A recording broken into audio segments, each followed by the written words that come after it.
Alors que les audiences publiques du BAP concernant le projet Mauricie de TES Canada approchent à grands pas, son PDG Éric Gauthier prend la parole pour revenir sur les polémiques des dernières semaines entourant des informations erronées qui auraient été transmises par son entreprise au ministère de l'Environnement. Sur 20 000 pages, effectivement, comme vous dites, le fait qu'il y ait une coquille ici et là, c'est tout à fait normal. On va essayer de faire le mieux qu'on peut, puis on va toujours corriger s'il y a des éléments qui sont pas tout à fait exacts.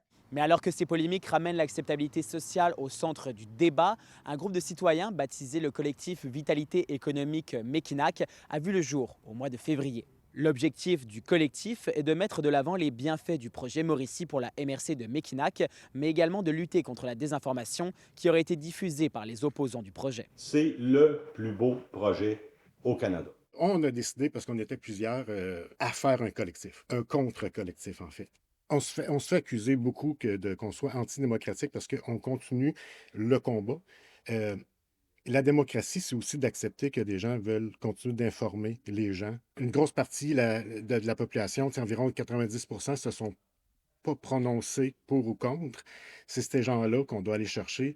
Ils doivent comprendre que ça ça reviendra probablement jamais une opportunité comme ça de revitaliser l'économie de notre MRC. Pour ce qui est du cas de Sainte-Thècle, qui a envoyé une lettre à TES Canada demandant de retirer la municipalité des plans de l'entreprise, Éric Gauthier a affirmé que le projet ira tout de même de l'avant dans ce secteur. L'acceptabilité sociale, elle va se juger après le processus du BAP. Il faut que toute l'information soit connue puis comprise. Le problème qu'on a, c'est que si moi je dis on a l'acceptabilité sociale, c'est fini, puis je le dis 50 fois, puis je le crie plus fort que l'autre, ça ne veut pas dire que je l'ai. Puis l'inverse est vrai aussi. Surtout pas lorsque ces décisions-là sont prises basées sur toute l'information fausse qui a été véhiculée pendant 3 ans. Le groupe veut également dépolitiser le débat sur les éoliennes, instrumentalisé selon eux notamment par le parti Climat Québec, dont certains des donateurs font partie des opposants bien connus du projet.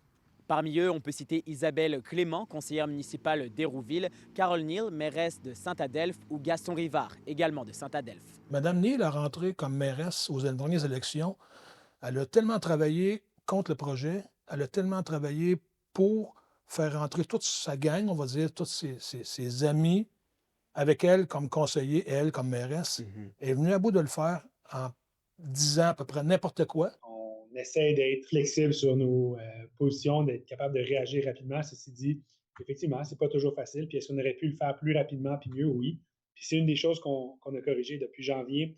On communique beaucoup plus dans les réseaux sociaux, chose qu'on n'a pas fait dans les dernières années. Puis c'était une grande erreur de notre part parce que la réalité, c'est que toute cette sphère d'information-là, de communication-là, elle a été accaparée par ce groupe d'opposants-là qui a véhiculé la fausse information pendant 2 ans. Au moment de tourner ce reportage, Nouveau Info était toujours en attente d'une réponse de Carole Neal, la mairesse de Saint-Adelphe. De son côté, TES Canada organisera des rencontres citoyennes un petit peu partout à travers la Mauricie afin de répondre aux questions de la population en vue des audiences publiques du BAP à venir.